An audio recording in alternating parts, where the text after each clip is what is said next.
friends? It's John Clone III with episode 133 of Shadow and Flame of Magic, the podcast. And our main feature is going to be Deadpool Volume 5, Issue 27. So let's get to it. This is the Wedding of Deadpool with the Guinness World Record of characters on a cover. And it's written by the legend Scott Koblish, who I'm looking forward to his wraparound covers through Collector's Paradise, where he did the final cover for X-Men Volume 6 35 or Uncanny 700. Then he did the wraparound cover for X-Men Volume 7, number 1, Uncanny X-Men. Oh, I don't even know. Is it Volume 6? Issue 1, and then Exceptional X-Men 1. And then Collector's Paradise is combining them all as a bundle. And then Scott Koblish is going to sign each one and then do a little sketch for everyone who bought the bundle. And so I'm eagerly anticipating getting my set and probably make a little video of that. Which I did a quick short for this on YouTube and TikTok at Jackal SIII. Showing it off if you want a visual element to go with this. I sort of been liking the prep of doing all that. And but notably this cover features Johnny Storm setting up Lockheed by shooting a blast on Ben Grimm's shoulder and Ben looking over at Lockheed and Lockheed putting his little hands up like not me and Kitty looking unamused at the whole situation. Um And then if you check out on the left side of it, the bridesmaids, which I feel bad for Deadpool's wife as she doesn't have any of her friends at the wedding, from what I could tell. But Widget is amongst those ladies. Ladies that include Lady Deadpool and Squirrel Girl and a redhead and Domino. But then Widget's in there, which is fun. And then you move your eyes up, you can see the all new X-Men, and then transition them to Rachel Summers and Magic, which is like one of like 4 times they've ever been seen together. And so, but it's a who's who of people. It's Spider Woman, Jessica Drew, Dupe, Jubilee's there with Shogo, Psylocke. Betsy Psylocke, Cloak and Dagger, Havoc and Rogue and Storm, Captain Britain and Megan, Captain Marvel, Black Panther, here Havoc, Cannonball, Moon Knight, Sunspot, Nova. I wish I didn't start naming them because now I'm like, oh, here's everyone. Red Hulk's there, Sif, Lady Sif, Valkyrie, the Warriors 3, Beta Guerra Bill, Hercules, just a slew of people. I'm trying to say the back of the book does have the all the characters and then also the record officially, which it's a whopping 236 characters. But Guinness record judges pegged it at 224, deciding the creators and editors don't count as characters. Plus, multiple man and collective man only count 1 each. Thanks for trying, guys. So that's fun. And so the main feature is written by Brian Posehn and Jerry Duggan, which I love Brian Posehn. I probably should like YouTube see if he has any new comedy specials or anything that I'm missing out on. Artist is Mike Hawthorne, colorist Jordi Belair, letterer VC's Joe Badino, and cover artist Scott Koblish and Val Staples, who must be the color artist. Assistant editor Frankie Johnson, editor Jordan D. White, X-Men Group editor Mike Martz, editor-in-chief Axel Alonso, Chief Creative Officer Joe Quesada, publisher Dan Buckley, executive producer Alan Fine, which means this comic came out in June 2024.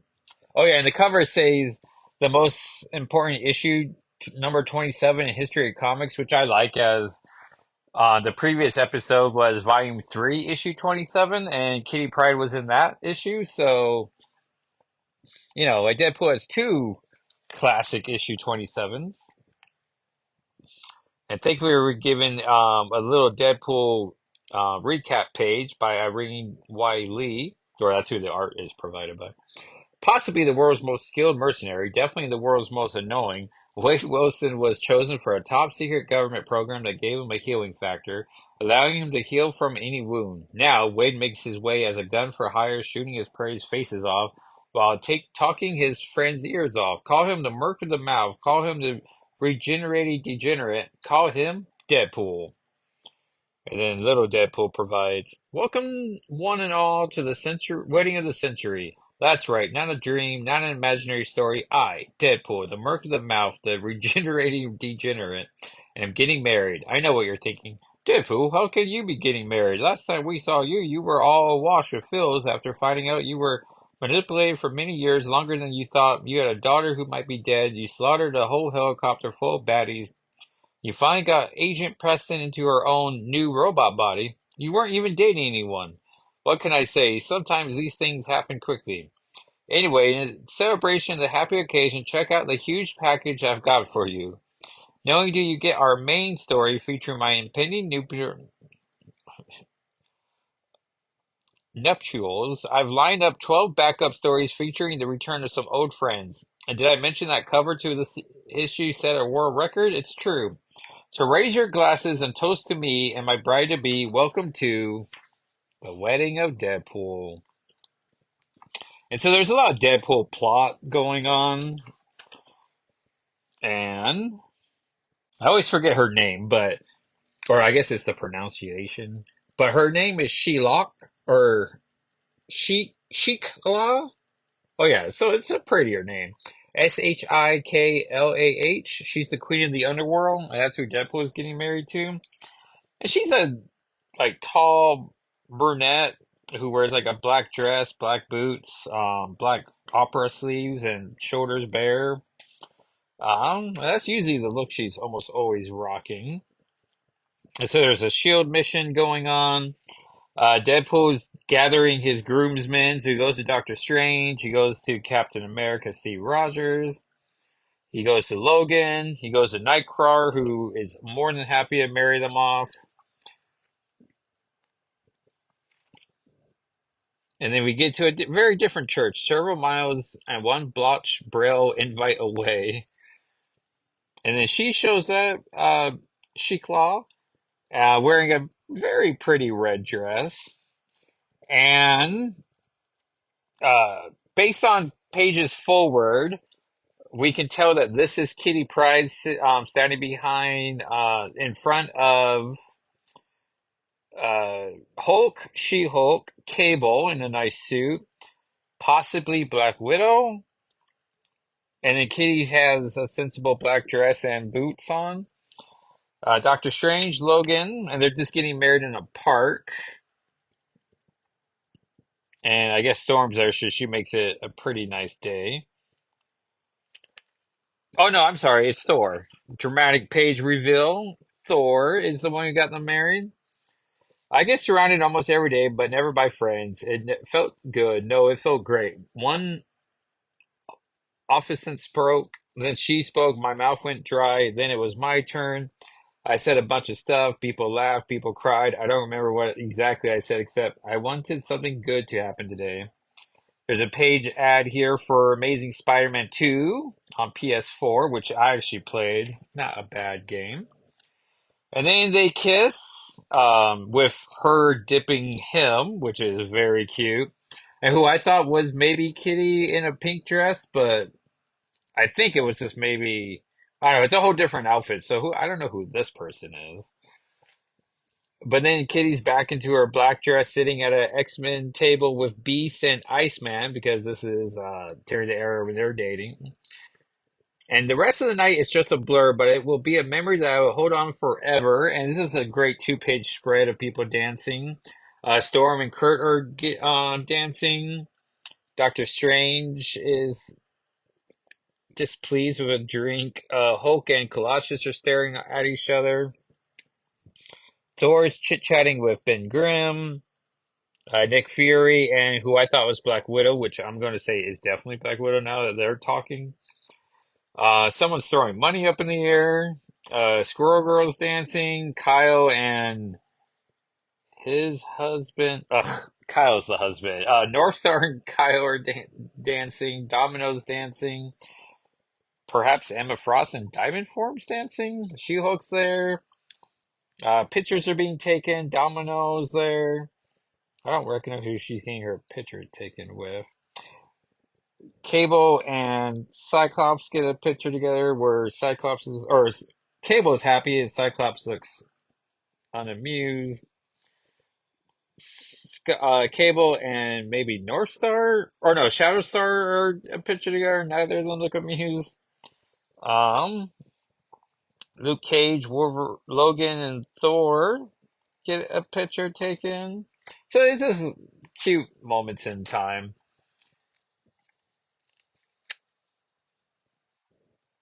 And then they live happily ever after.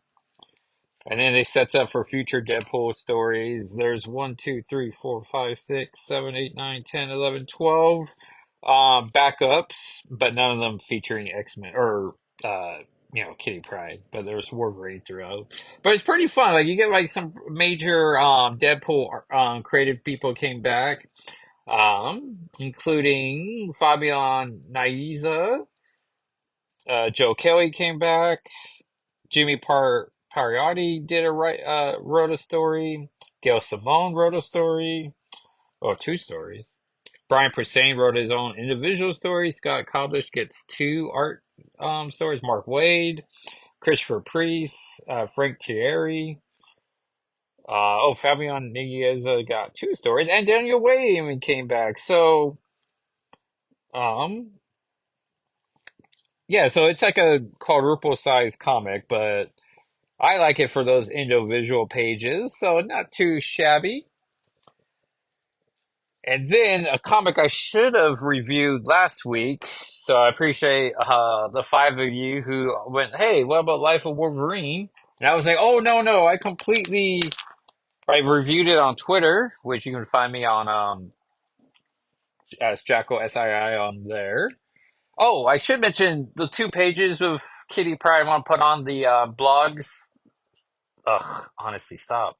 The podcast is Instagram and Twitter account at SNFWM. So it's just the two images. So and I might as well. I saved it. I'm gonna put the Lockheed Kitty thing, Johnny Storm prank on there. And so this is Life of Wolverine. It is writer Jim Zub, artist Ramon F. Box, color artist Hava Tariga, literary VC's Joe Sabino, cover artist is Ram Lin and Israel Silva, productions Annie Ching, Carlos Lau, and Stacy Zucker, production manager Tim Smith 3, which as a third, I always go with Roman numeral 3, but that's interesting about to go the other way. Special thanks to Anae Bassett, Carmen Freed, Brian Overton, Chris McCarver, Jacob Rogemont and Mike O'Sullivan, who maybe did the researches, I'm assuming. Drew Baumgartner is assistant editor, editor Mark Basso, senior editor Jordan D. White, editor-in-chief C.B. Sabowski. Inside cover ad is a house ad for Uncanny X-Men #1, From the Ashes, A New Beginning by Gail Simone and David Marquez, which is, and we has Nightcrawler and Rogue and Logan and Jubilee and Gambit, so it's a pretty solid team. Um, Logan, Patch, James Howlett. By any name, the mutant known as Wolverine has lived a long and storied life. From the northern reaches, which I don't really appreciate because I have this running gag where Patches isn't Logan. So, including that code name, it's like, or alias is like, alright, that sort of ruins the joke. Oh, and this was a digital comic that was printed, which I wish they printed more digital comics in print. Like the Infinity Pets. Um, 10-parter would make a pretty cute comic. and Lockheed's in it, so I'll buy it for sure. From the northern reaches of Canada to the far-flung galaxy of the Shi'ar Empire, from the torture of the Weapon X program to the triumphs of the X-Men, from the wild man of the woods to the beloved teacher, Wolverine's experiences have shaped him into the best there is. But time and countless mind wipes obscured the full scope of Wolverine's life for decades. Now that full history can come into focus. Life of Wolverine. And it's true. It covers so much of the his early stories. Like there's a lot of pre X-Men. There's a lot of World War II stories, families he would have met. Um, Haki or Rico getting born, Shield time, the Weapon X days, fighting Hulk. And fighting Hulk is like, I don't know, halfway done with the book. Uh, and then meeting Xavier, meeting the all new, all different cast. Alpha Flight's in there. Playing baseball's there, of course, meeting Mariko.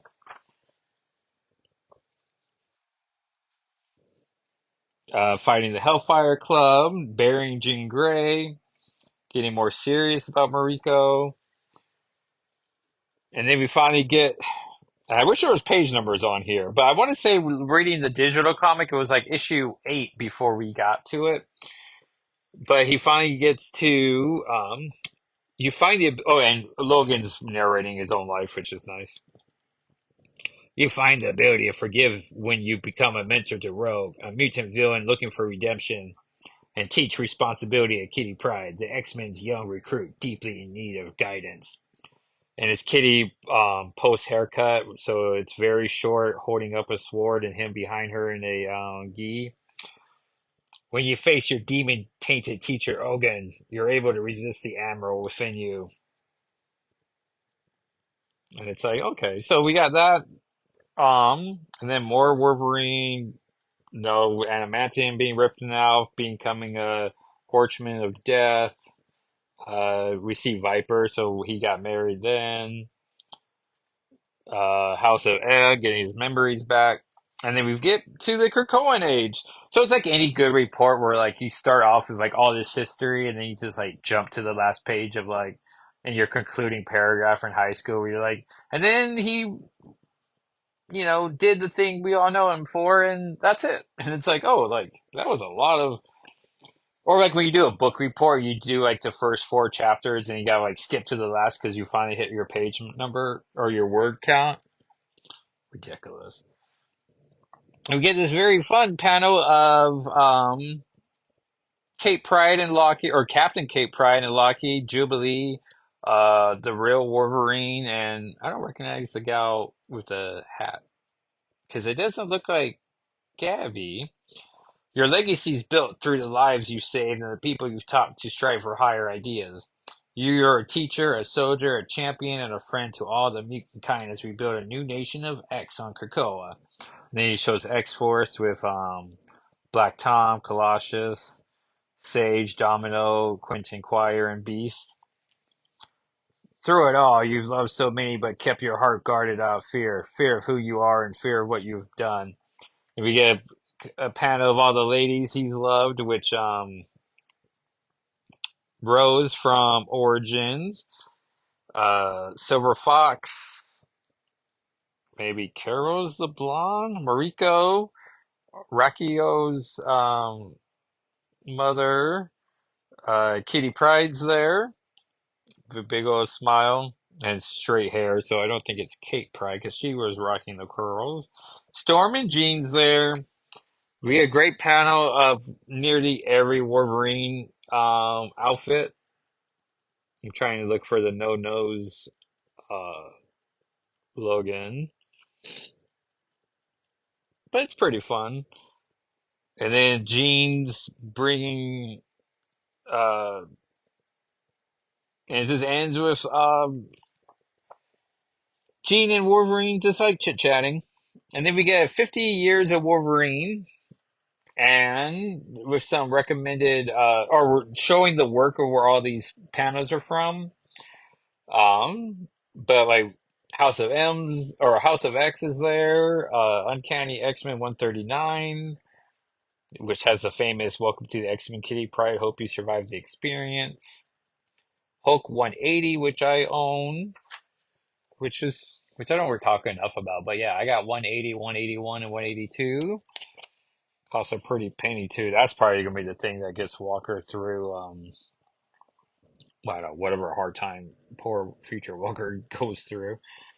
Which I don't know why I keep thinking about, but I'm like, oh yeah, I got this like nice X-Men collection that well, once I pass on, I don't care what he does with it, but hopefully he can put a down payment on something or something. Like that's the nice thing about comics is like you hit the wave correctly, you can make a pretty penny. And I got lots of first appearances. If you think about all the comic like characters that came out after 129, Uncanny 129, and all the legendary stories after that part, like, they're pretty decent, especially as I bought them around 2000 when I was working at work study for the NA Northern Arizona University, and pretty much this was going to Mile High Comics every payday and buying like $100 worth of comics, which sometimes was like five comics, with like some of them being like Days of Future Past, and being like, well, if I'm going to be a Kitty Pryde fan, gotta do it. And once you buy the most expensive ones, then you're like, well, the rest of them, because I think at one point for $100, and like I was taking advantage of their awesome discount sale code, so you can save up to like I'm pretty sure sometimes I got like 30 comics for like $100 because Marvel Comics Presents doesn't you know you could buy like 10 of those for like $5. So like I it was easier, like most things. It was easier to get into it before. But thankfully, they make these books like Life of Wolverine, where it's like, yeah, here's 50 years of Wolverine, here's the stories you need to know, and hints of other stories. Uh, Uncanny X-Men 265, which is the Captain America Black Widow Wolverine story. That oh yeah, right next after that is the Matterport Knights sequel series that just concluded. House of M's there. Marvel Comics presents the Weapon X story. Um, Wolverine 181, of course. 109 with Alpha Flight. Giant Size X-Men, which I own a very beat up copy of. Classic X-Men that has many, backup stories.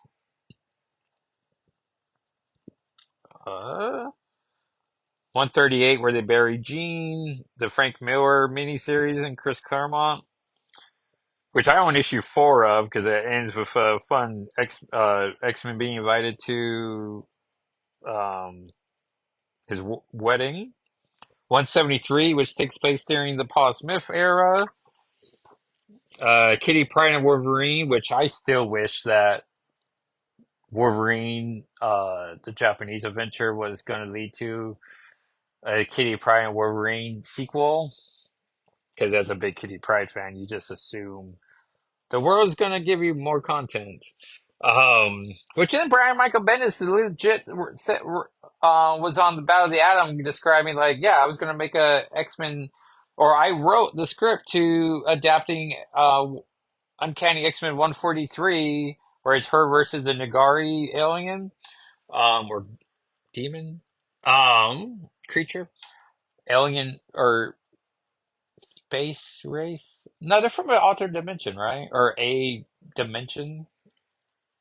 Um, Destroying the mansion. And it's like, oh man, I would love for that to be adapted into an animated thing. That'd be amazing. Uh, X-Men 85, where we find out the Horseman of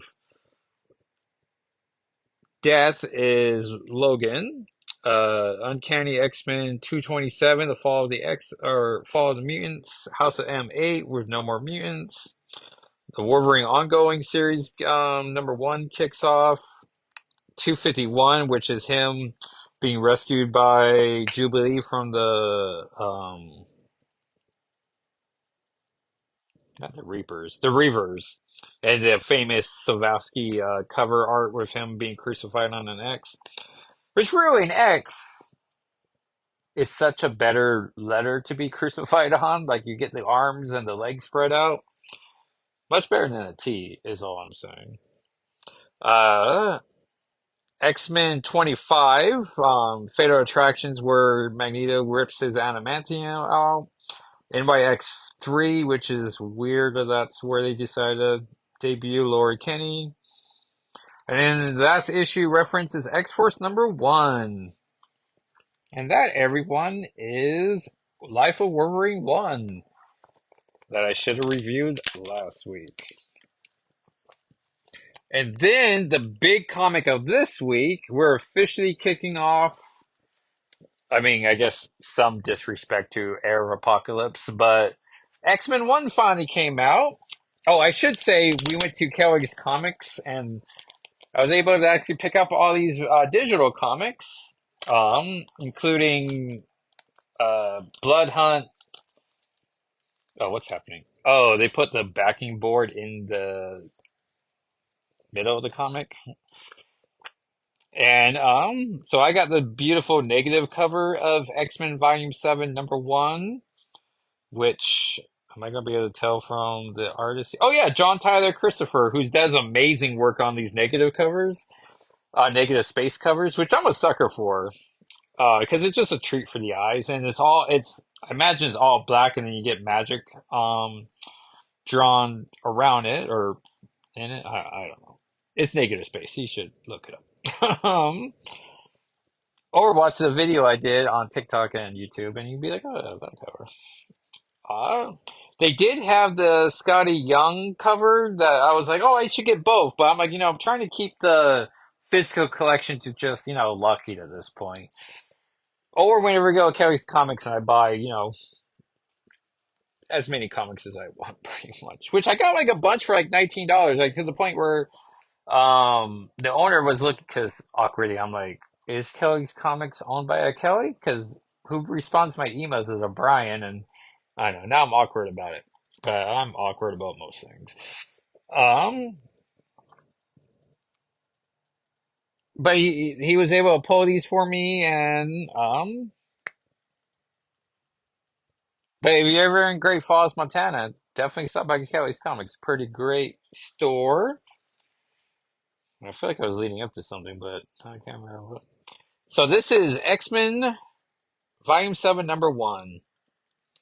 Born with incredible superhuman abilities, mutants have long been prosecuted for their differences. The mutant heroes known as the X-Men were trained by Professor Charles Xavier to use the powers to protect the world that hates and fears them, and to bridge the growing divide between humanity and mutant kind. X-Men. The island nation of Krakoa was a safe haven for all mutants, but now that is no more. Mutants find themselves once again displaced across the globe, and the fate of the X-Men have yet to be determined. Fire baptized species. And I will say the way this works out, like Uncanny X-Men is going to be the family title, and this title feels like it's the X-Men team. So I think it's purposely like, yeah, this is the adjective for this team because, and having Cyclops on the team really helps with that. But with that impression, but I get the impression this is going to be the series where they're going to be globetrotting and being the face. Writer Jed McKay, who did an amazing magic story in Black, White, and Wolverine, Black, White, and Blood all over issue 3, where magic teleports him to Mars and he kills a bunch of Orcus guys, and then she wants a present back, and he gets her one of the Orcus helmets, saying it's a collectible, one of four, and it's like, oh, that's fun. But there's this great panel where she tries to wear the helmet, but her head thingies are preventing it. And he also has the famous line where she's like, "I gotta go." He's like, "Where are you going?" She's like, "Oh, I'm very popular," and it's like, "Oh, she really is." Inker J.P. Mayer, colorist Marte Gracia, who's I don't know, just a legend, like a modern day legend in letter coloring. Letter VC's Clayton Cowles. I do love how I say it's cover artist and then variant cover artist, but I'm holding a variant cover, so it's like, oh. Design Jay Bowen, assistant editor Martin Brio, associate editor Annalise Bessa. Sorry, it's like she's been a guest at least twice on Celebro, so I know how to pronounce her name. Tom Brever, editor. CB Subowski, editor in chief. Which I sent an email to. Well, I think it's xoffice at marvel.com, and Tom Brever literally responded to it. And I was like, I can't believe I emailed the Tom Brever. Like, what are you doing on email duty? But it's like, that's fun. CB Subowski, editor in chief. X-Men created by Stan Lee and Jack Kirby.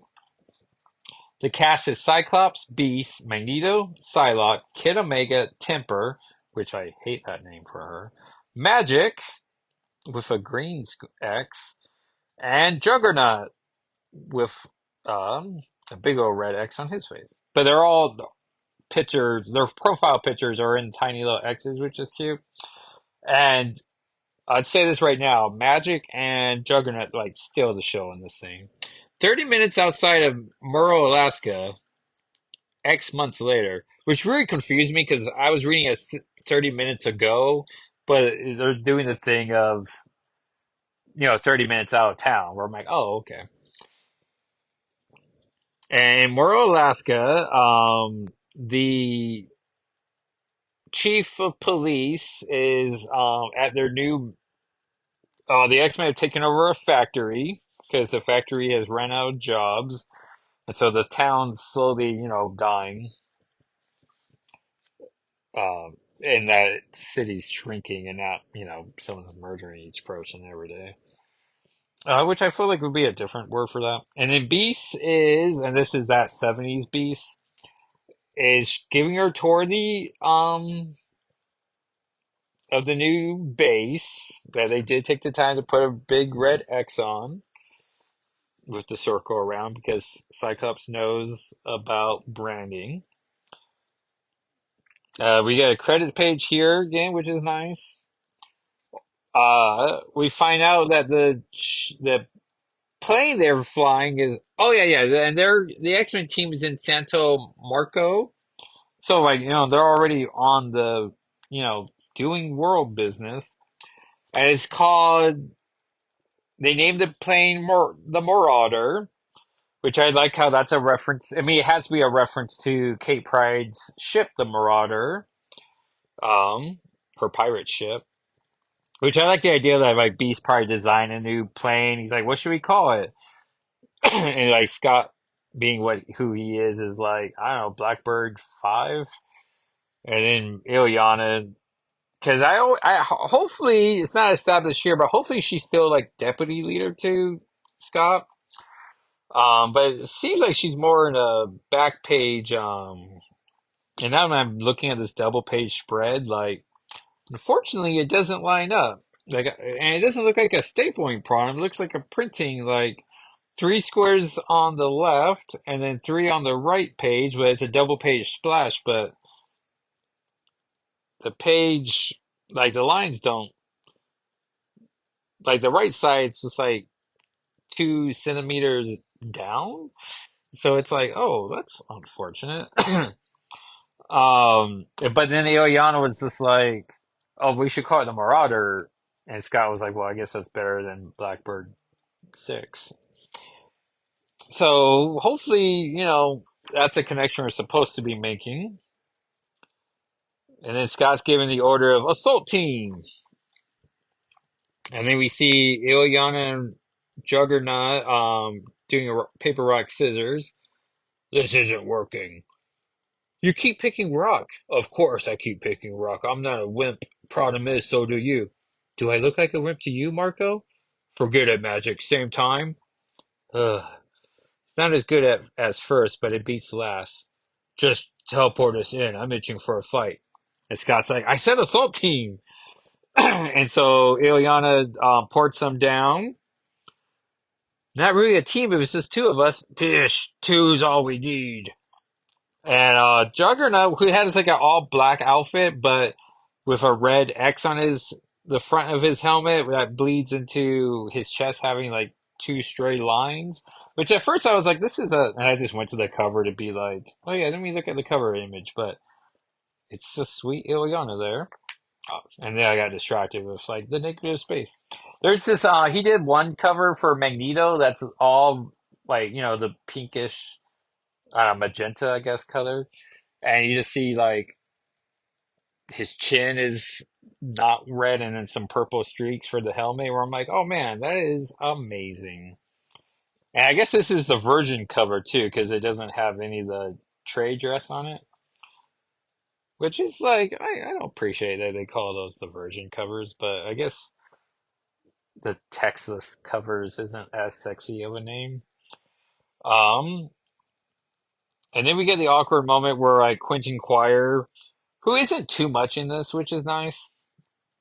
Opposite complaint, Magic's not in this enough, and it's like, well, but where she is in it, it's like, oh, this is cool. And their ship, now that I see the front of it, does have like a Marauder face, like skull to the middle of it, so it's like, all right. Um, but Quentin's like, why are we doing here again? So they had to repeat the whole mission where it's like, well, that's not clunky, but and then back to the tour, we see Glob Herman's at the factory, so that's cool. And they keep referring to me as the factory or we lost factory jobs, and then we finally get to this amazing reveal page of it's a former Sentinel assembly factory. And so the X-Men took over a Sentinel factory, which is cute, but you can only assume by issue 7, uh-oh, all the Sentinel pieces are coming alive and they're going to fight the X-Men. Um,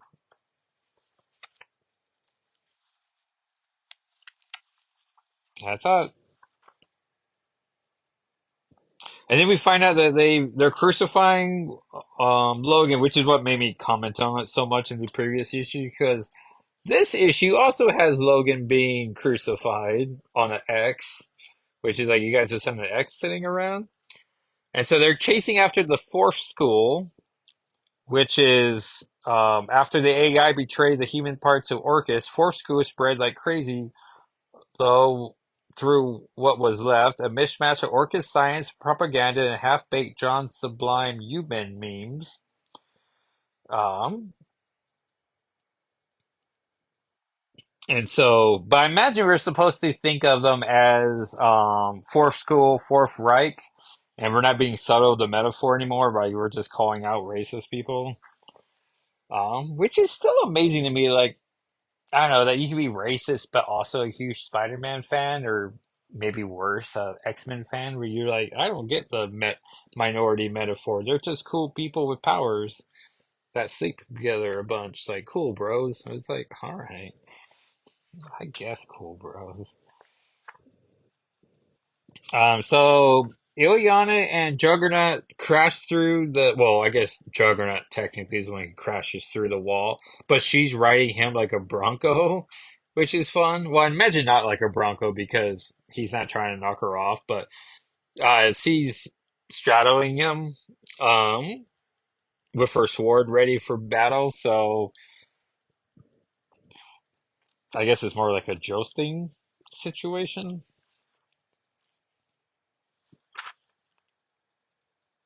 And then, they're just fighting people. Juggernaut and Magic are fighting this Sentinel that's present, and Magic's like, teacher's pet?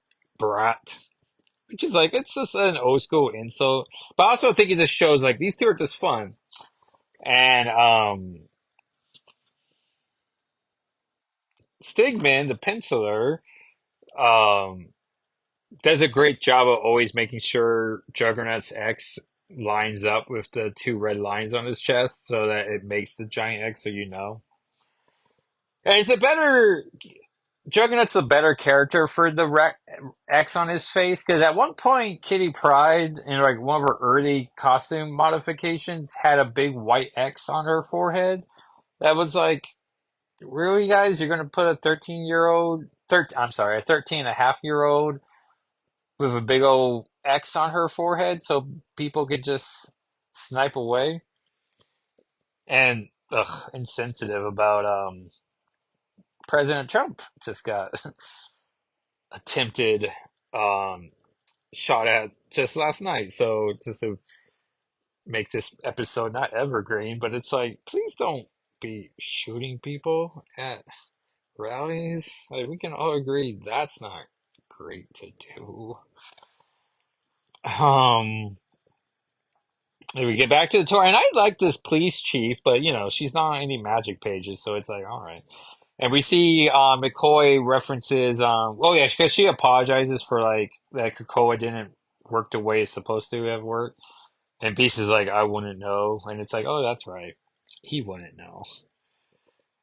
We get to a page where these Orcus goons are about to be defeated by Psylocke, who comes out of the shadows. And I know some people are complaining, like, oh, we wish we got a page of her, like, beating the crap out of these people. But I sort of like the idea, like, in my mind, like, the action scene in my mind is not going to compete with the action scene you're given. Um, but if you're a big Psylocke fan, I'm sure you wish you had that extra page because as a guy who keeps flipping pages until I get to more magic content, like, yeah, good comic, but not enough magic. And we see Scott with magic behind. Now, I guess I should comment about how Stigman's getting some criticism for making Scott look like he's 16 or 18, but I don't know. He looks fine to me. So it's not my fight. He's right, Heidi. I did feel you, but you're right too. That's why I asked you to be on this team. And Ilion is standing behind him with her big old sword. Oh yeah, she's back to the Baculo black booty shorts look, where it's like, all right. I sort of miss her New Mutants uniform with the gold trims. Orcus people keep crashing through. Oh yeah, and they're here because they got six beeps in their new Cerebro, and so they're looking for the mutants. And Quentin confirms that these are the six, but they're not teenagers; they're adults. So it's like, well, what's going on here? Back at the factory, we find Zorn is also one here, and he's still rocking the Grant Morrison, Frank Quitely X jacket outfits. Which honestly, even today, if you sold these jackets, I can only imagine people would buy them. And by people, I would definitely buy them. And I'm not a big fan of the color yellow. And it's not because I'm a Green Lantern guy. I'm just saying yellow's my least favorite color. But I would legit rock a black leather jacket with a big yellow X on it. And people will be like, man, that makes a, like, hey, do you know that makes a big X? I'm like, oh, does it? And so Beast is being the nice guy with the police tour, or police, the tour of the police chief. And then Magneto shows up in a chair, so we still don't know if he has the ability to walk or is he just Mister I like to, hover in chairs. But he's wearing like a nice like business suit, but it's all red, like purple pants, purple jacket with a like red sweater. Where it's like, all right. And he reminds her like, hey, I'm Magneto and I'm still scary, so you're not welcome here. And then we get one of my favorite aspects of the issue where the X mentions Marvel bullpen 2-page spreads here.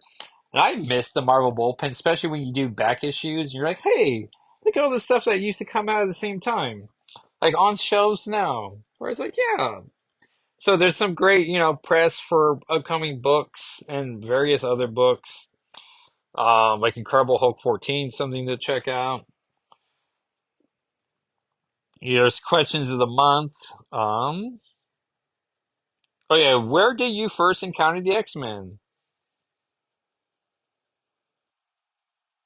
And Jed McKay's like, it would have been early issues Uncanny from my dad's comics, Avengers versus X-Men and Professor X versus Lucifer in issue 9.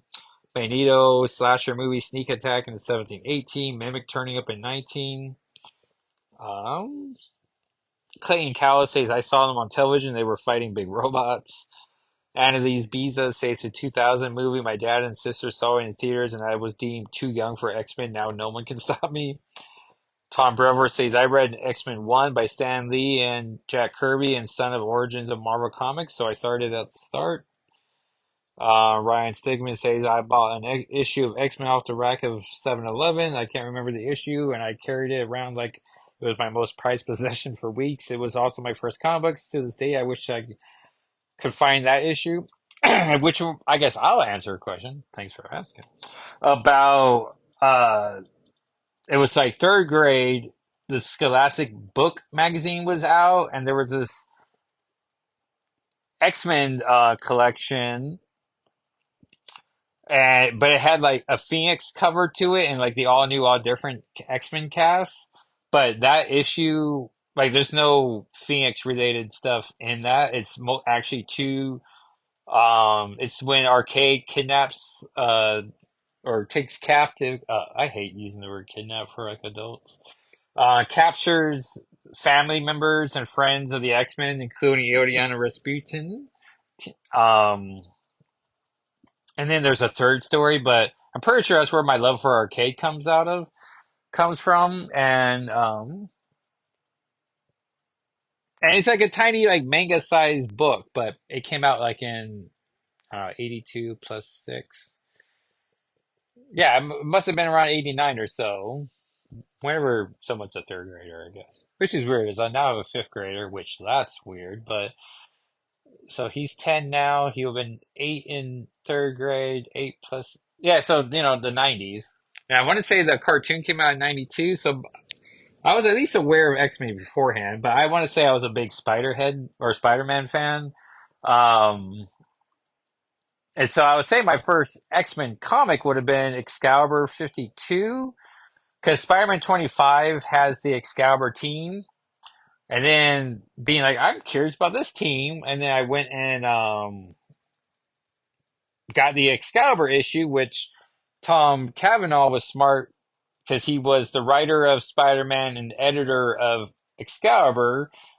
And that same week, or maybe the week, on shelves at the same time, was that issue of Excalibur, Spider-Man on the cover. And I was like, well, I'll get this as well. So it makes for a good 1-2 punch. Um, And Marte Garcia's answer was, my first encounter with the mutants was in the early 90s when I found an Uncanny X-Men issue at the convenience store. I became hooked right then and there. The moment I also decided I needed to learn how to draw so I could make comics, to be a kid again. Where it's like, that's fun. Oh yeah, the checklist on sale for July, X-Men 1. It's broken down by uh groups. So this is from the Ashes. So Phoenix 1, which I'm gonna skip out on. X-Force 1, I might skim through it, but I'm not. Uh X-Force 1, so only Forge and his hand selected unit can repair the fractures in the world, guest starring Deadpool. NYX-1, which has Miss Marvel and Wolverine in it, and Sophie Cuckoo, which I'm more of a Mindy guy myself. It isn't easy being a mutant in the big city. Just ask Kamala Khan, Laura Kinney, and Sophie Cuckoo. And then there's Blood Hunt, X-Men Blood Hunt Psylocke, Koan, and Greycrow, which I like the couple name of Kwanjon for them. Face blood-sucking creatures of legend in Japan, which is a shout out to Jonathan Loves Comics on Twitter, as he started that, and I was like, I'm for it. Because I think otherwise you call them Psychro, and I don't know, Kwanjon does run off the. X-Men Blood Hunt Laura Kinney, which is a shame they can't call it Wolverine, but we'll get to that. Wolverine goes all out to rescue a valued ally from a vampire encampment. So I'm looking forward to that. And then there's Wolverine Blood Hunt 3 and 4, which is why Laura Kinney can't have her Wolverine title.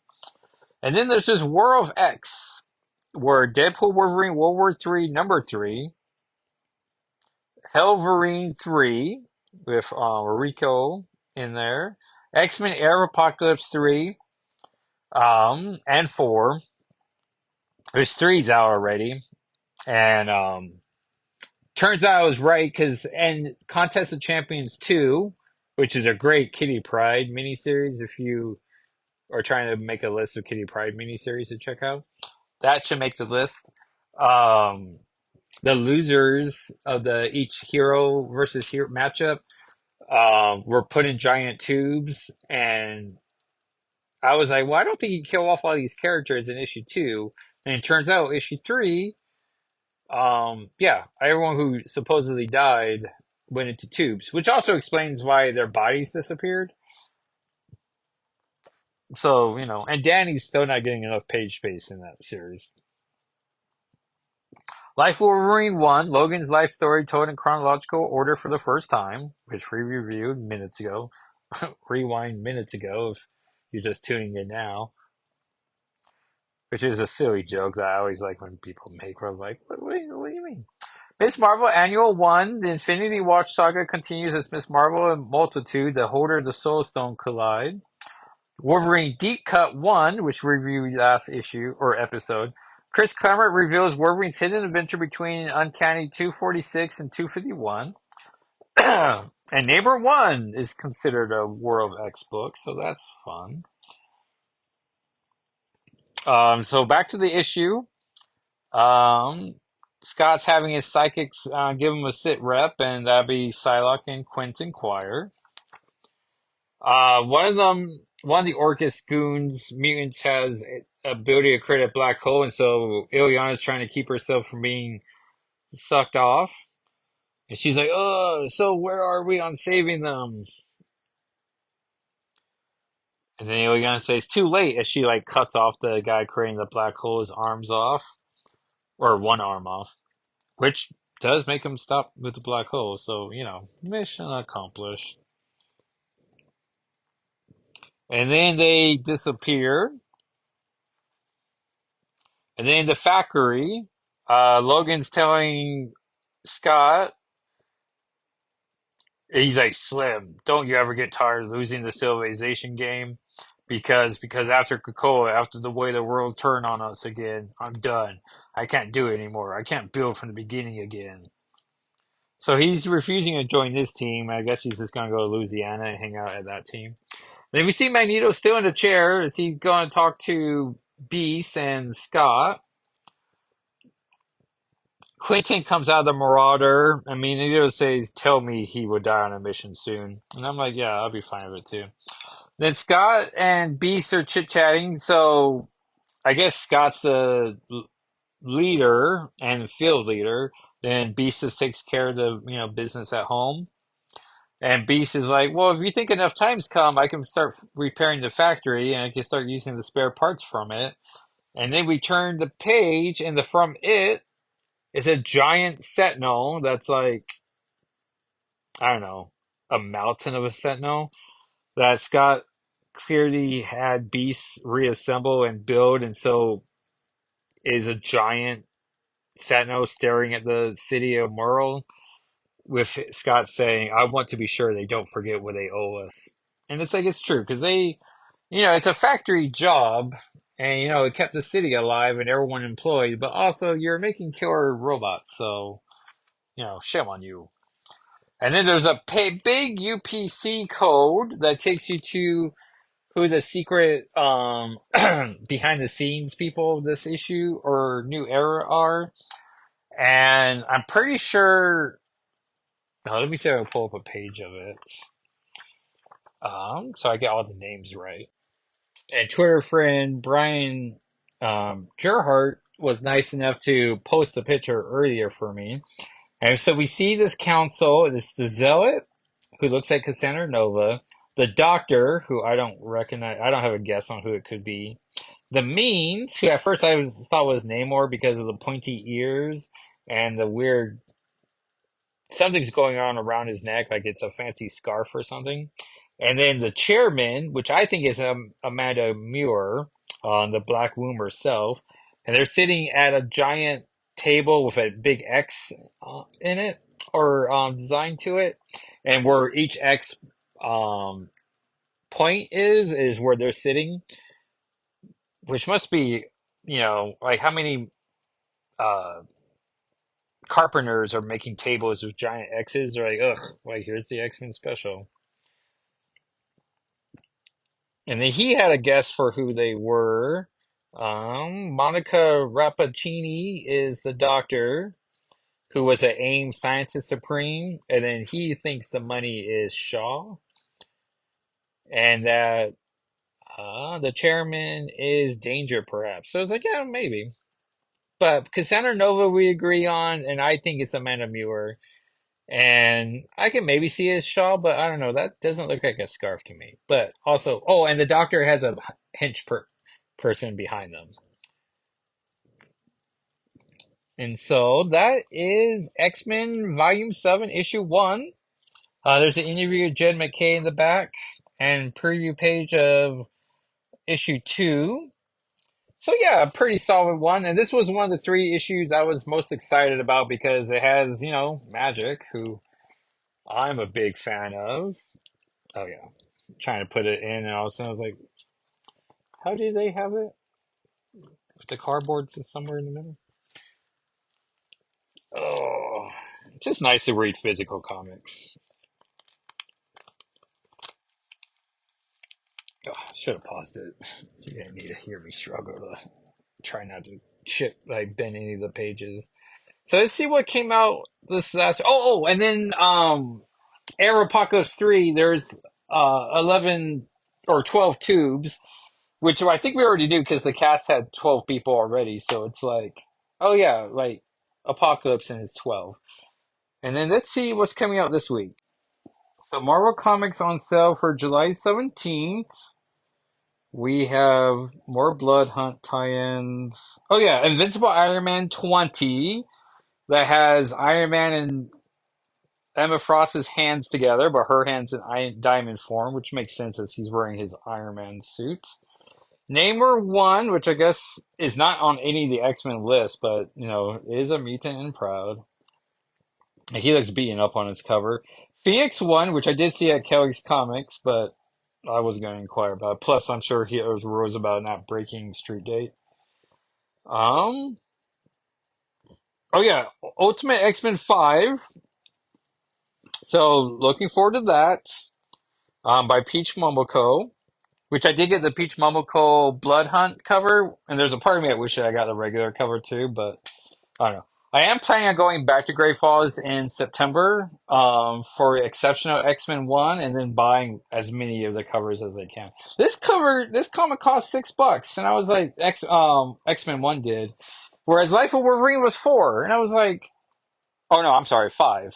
So but some of the issues were $4. I was like, come on, $6 for one comic? I forget what is it. Aliens versus Avengers is going to be $10 or maybe $12, and so I'm like, dang, good thing I don't care about Aliens versus Avengers. Well, I will tell you if you read Predator versus Wolverine, issue 4 does have Kitty Pryde in it, so that's pretty cool. Which now I'm thinking, oh man, I should look for that and see if I could bought that issue. Um, so yeah, so 3 issues: Invincible Iron Man 20, Ultimate X-Men 5, and Blood Hunt Laura Kinney, the Wolverine, so they did get that in there.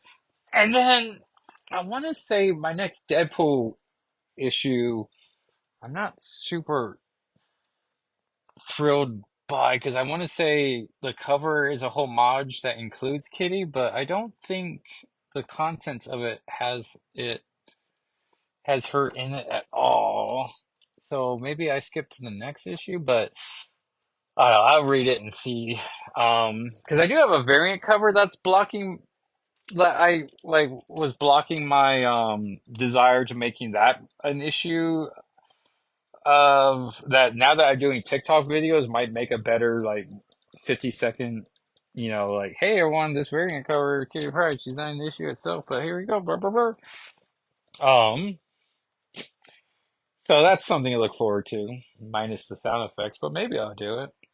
Um so everyone, thanks so much for listening, and feel free to follow me on so many platforms. And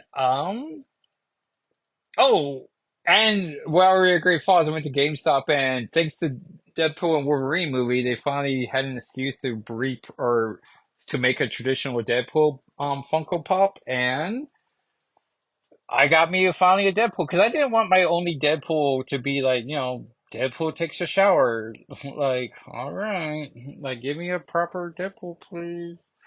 And so I got one. So I don't know if I'd be tempted to get other Deadpools going forward now, but as a guy who has one, two, three, four, five Wolverines, you know, I'm not tempted to get a Hugh Jackman style Wolverine, but also I don't know. I haven't bought a Funko Pop in forever. I don't know. I'm more of a guy who calls them Pop Funkos, but I know they're not called that. Though I think if you Google it, people are like, "Oh, it's your preference." I'm like, "Is it?" So thank you everyone for listening and following me wherever you follow me, if you do. And if you ask a friend to listen, we're trying to definitely get our, numbers increased. And I'll talk at you next time. All right, everyone. Bye.